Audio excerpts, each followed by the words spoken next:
More than 100 million Americans voted early, and their votes are already in the books, according to the U.S. Elections Project. Millions more lining up across the country today. Turnout said to be heavy in many different areas.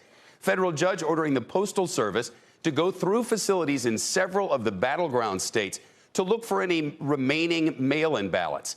The order focusing on facilities in some of the battlegrounds: Pennsylvania, Michigan, Georgia, Texas, and Florida. That's part of a lawsuit against the United States Postal Service over measures that have slowed the mail delivery.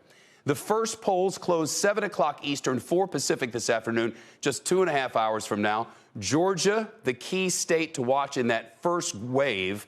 Both candidates working the crowds in familiar territory today. Former Vice President Biden traveled to Scranton, Pennsylvania, stopped by his childhood home there, also went into Philly. The former vice president said he's happy with the early turnout across PA. Pennsylvanians are turning out in droves.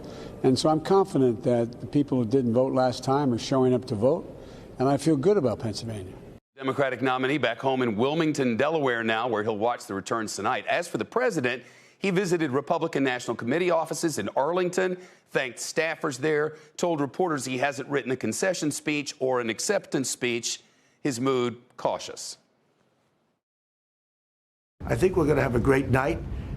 But it's politics and it's elections, and you never know. And he'll spend it from the White House tonight, we're told. He'll watch the results there. One state where results will likely be slow is the state of Pennsylvania. I'm sure many in our audience have heard about this. 7 counties there won't even be counting mail-in ballots until after today.